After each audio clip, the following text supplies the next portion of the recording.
Hello everyone. It is Amber Carlton with Berkshire Hathaway HomeServices Premier Properties. And today I'm coming at you with Real Estate Basics, episode 21, which is insane. I don't even know. Our Real Estate Basics segment has now hit legal drinking age. That's crazy. It feels like I just started doing this. Anyways, if you have any questions throughout this, please post them in the comments below. I am just going to touch on different ways that realtors get compensated throughout a transaction and kind of how that's evolved over time and why. But before I even get started, I want to be very transparent and let you know that every brokerage has different policies they follow. Every realtor themselves, even under that brokerage, can have their own policies they follow. So this is not black and white. This is not a because I told you this is how it works everywhere. Different states have things they do differently. So kind of a disclaimer to start off, this can be a touchy subject, but I want you to just understand the basics of how it works most commonly and why, okay? So, and it's confusing, right? There's so many things about real estate that are confusing. Even how we get paid is confusing. So if you're a buyer out there and you're looking to buy your first home, you might be concerned about the cost to hire a realtor. And you do pay for that, but you usually won't pay for it out of pocket up front. You pay for it as you're bringing all of the money to purchase the home. It's all factored into that closing disclosure at the end. So in the listing price, in the market value, professional service fees are factored into that price. So even when you're looking at new construction, most of the time, the market price is based on representation for the listing side or the seller, representation for the buyer side. Both are paid out at the end once closing actually happens. Most common practice, that's how it kind of works. And it has been looked at for a long time on, well, the seller's paying, the seller's paying, the seller's paying. That's true and not simultaneously. Without the bag of money that the buyer's bringing from the bank, the list price is whatever it is all day until the buyer actually buys and brings that bag of money. That price doesn't mean anything, and that price has those professional service fees factored in. So it does get taken out in our market most commonly of the seller's proceeds. However, if the buyer's not bringing the money, the seller doesn't have the proceeds. So it really is both people bringing that money to the party. But especially our first-time buyers, they usually don't have a stack of cash sitting around to be able to pay that professional service fee out of pocket on top of starting their escrow account and having all those closing costs to start up that escrow account and paying for their down payment. So it really works best this way for everyone involved because selling has that equity that's been sitting there. They've got that savings account sitting there where they can disperse that at the end, whereas buyer usually doesn't. Sometimes they do, but a lot of case scenarios they don't.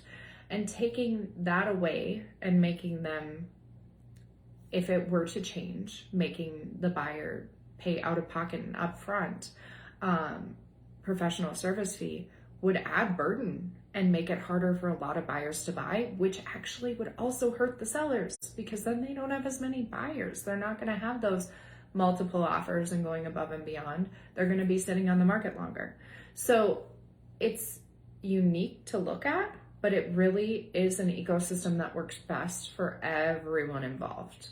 And if the transaction doesn't happen, most of the time, we just don't get paid. And that's okay because we're here to help you guys. And eventually it's going to work, whether it's seller or buyer, eventually it's going to work. You're going to find that home, you're going to get through to closing, you're going to be so happy. And that's when we get our compensation most of the time. There are different realtors who might have a transaction fee. Maybe that's their brokerage policy, or they might have a retainer fee. They might have a fee that is required to be paid whether or not you close. That's a conversation you need to have when you are choosing your realtor. I personally don't do that. That's my personal choice, and that's under my brokerage. My brokerage doesn't charge those fees, so I don't need to pass those on. That's all negotiable, between the realtor and the client.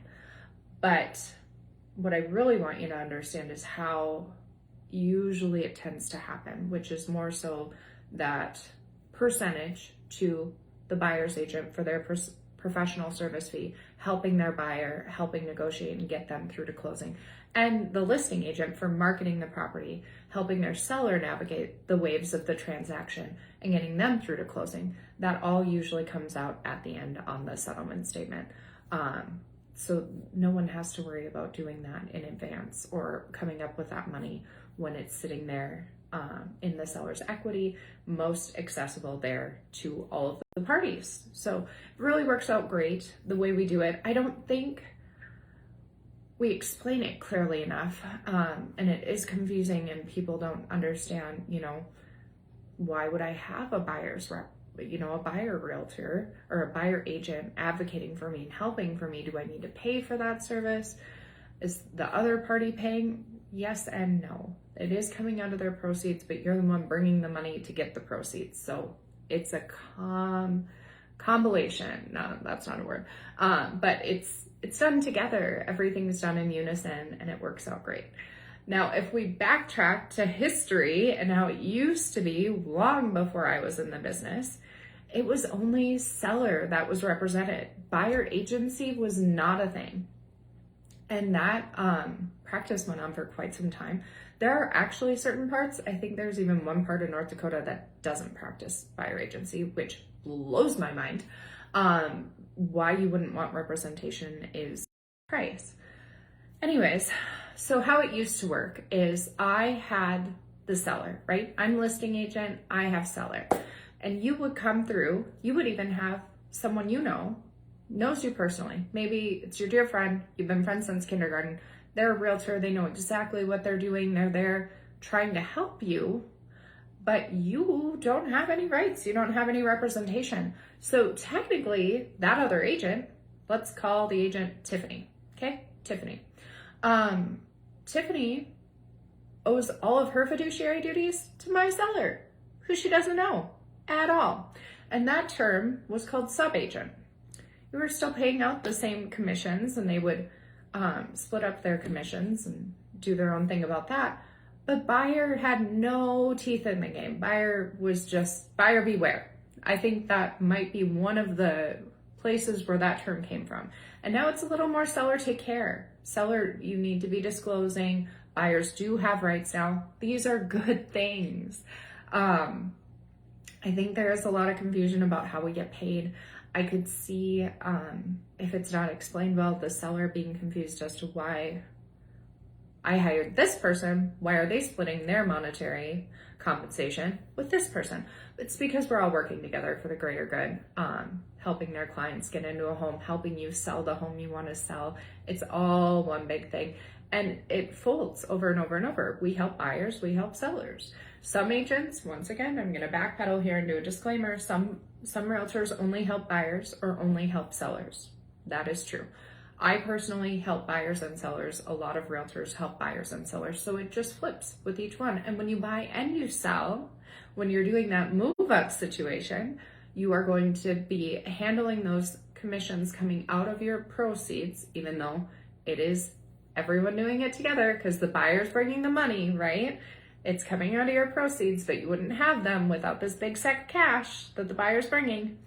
So you have that coming out of your proceeds as the seller, but when you go to buy, that same thing happens with that seller. So it's all cyclical, and it all just kind of puts people in the best position, especially those first-time buyers who are just attaining homeownership for the very first time in their life and don't have that huge savings account that their home has been generating for them.